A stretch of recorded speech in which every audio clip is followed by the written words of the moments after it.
rise, ladies and gentlemen, and it's Friday. Friday is Leadership Day. Friday is Future Day. Friday is Get Ready for the Weekend Day. All of those things come together. And for many people today, it's a very, very sad day because this is the day that Elon Musk decided that he's putting out the word to the Twitter employees who don't have a job. And no matter what your thought about Elon Musk or what your thought about Twitter or whatever you think, we have to take some time, at least as fellow human beings, to know that for many, many people, this is a very sad and very difficult and very scary day. It really is. And so those of us who are trying to have compassion or empathy, be able to have those quality characters in us, at least need to take some time to be thoughtful about the people who have what I call the fire you fever. Fire you fever. Have you ever been fired? Have you ever been laid off? Or are you one of those people who perhaps just always had the chance to make the choice of where you worked or not? Whatever the case might be, I think there's something that we can all learn by what happened today. And so let's do a little thinking about that on Friday is Future Day and see if we can come up with some interesting ideas.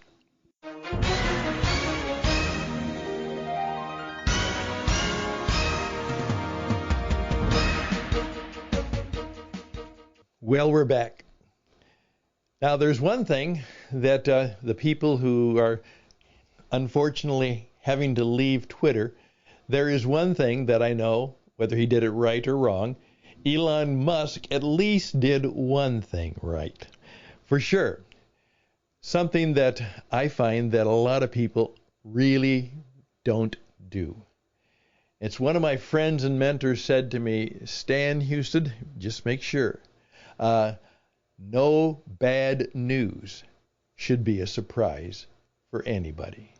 No bad news should be a surprise for anybody. And he was pointing out that, let's say, someone is going to be let go.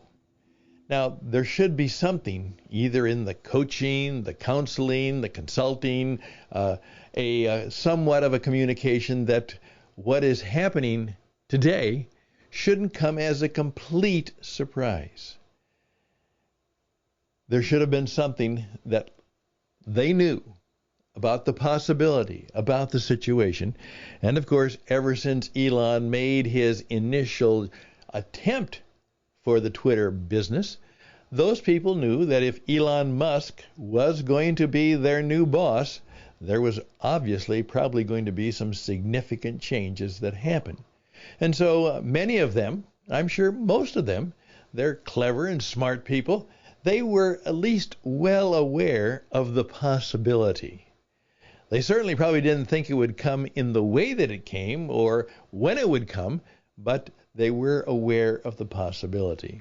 So in those matters, please keep in mind, if you have to deliver bad news, if you have to do something that's very unpleasant for the people involved, if at all possible, they know that something is up, something is not working out, something is changing, so that it's never a complete surprise. Or, as my mentor then went on to say, however, I do like surprises, pleasant ones. Yes, I'll take them. Pleasant surprises we want. Unpleasant surprises, I don't want them, and I don't want us to do them. Joe, just let that perhaps sit on your head for a while. Now, I can put something in place that perhaps this is a little bit of a reminder for all of us today. Many years ago, I started writing and saying something like this: there are no good jobs anymore.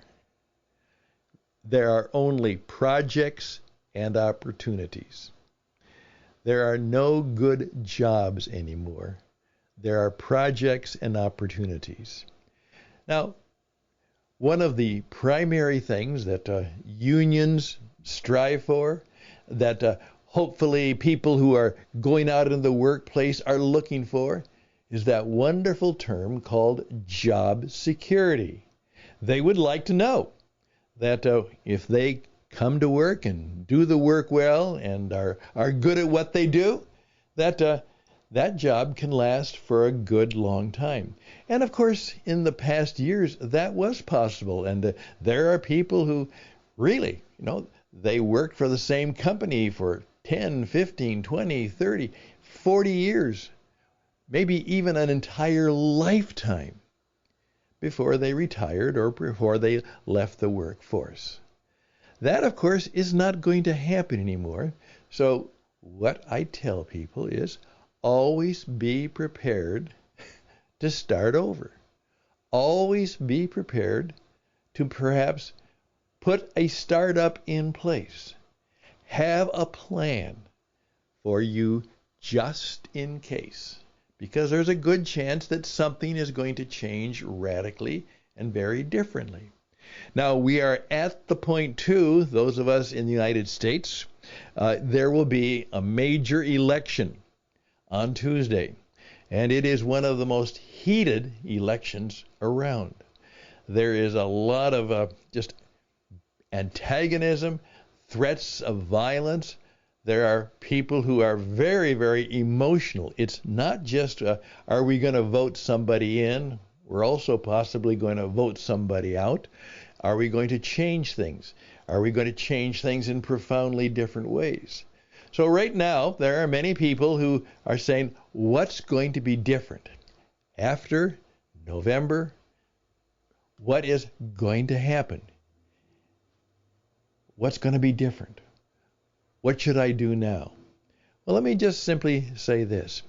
First of all, always be prepared for something that you do to be radically impacted by the outside world which you can have no control over. And so, always be looking for ways that you could do something that you could have complete control over in some way. Now, for instance, one of my friends has taken the responsibility of leading a group of real estate brokers. And for years, the housing market has been red hot, and they were making a great deal of money.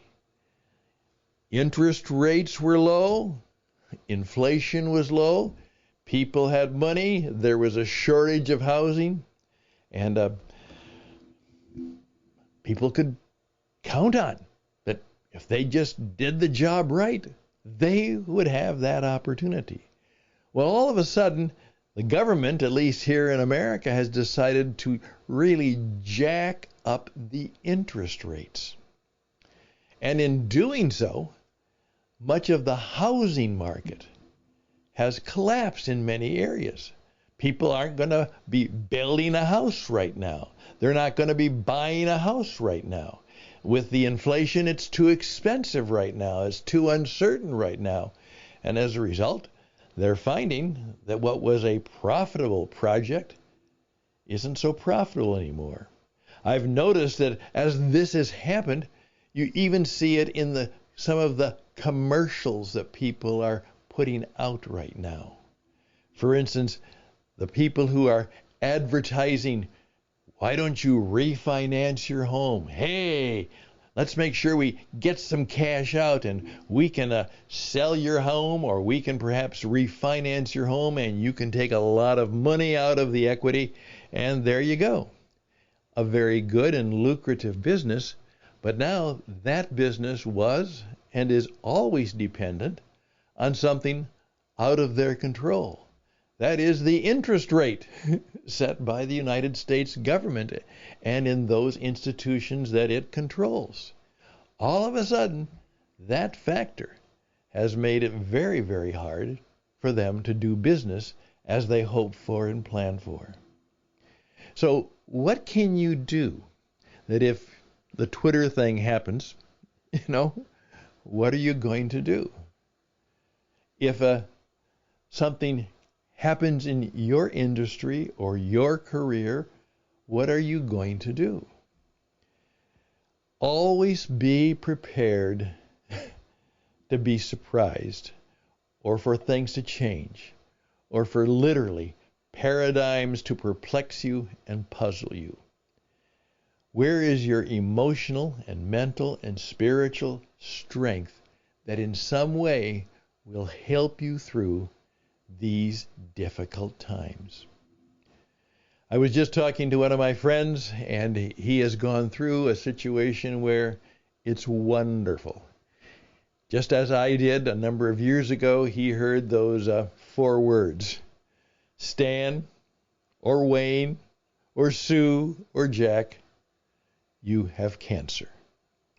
And it turns out that was a complete surprise to him. Literally, the doctors thought he was just having indigestion. And it turns out that it got worse. And something happened, and all of a sudden he found out that he had a very rare cancer. And it was a cancer in which survival was slim. It was so rare, and it was just something that was raging on. I mean, it didn't take long for this cancer to do its thing and desecrate, decimate, maybe even bring death to us. So those things make it tough. There is one retirement commercial that's going right now. And the person says, I want to have things under control. And thanks to, and they give the name of the company, they say, and now I do. I have it under control. I'm in a good place. I'm in a good situation. And who knows when that good situation or that difficult situation will come to an end.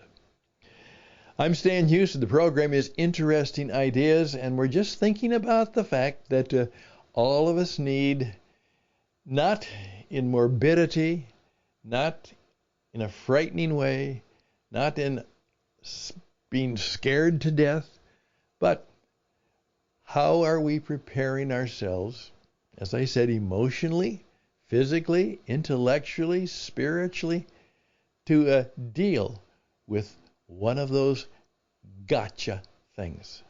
All of a sudden, our world changes.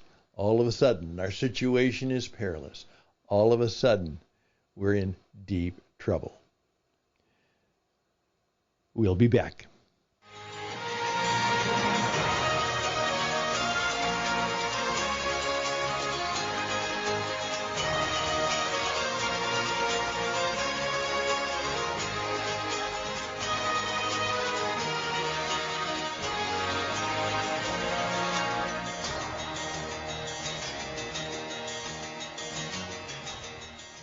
So always be ready.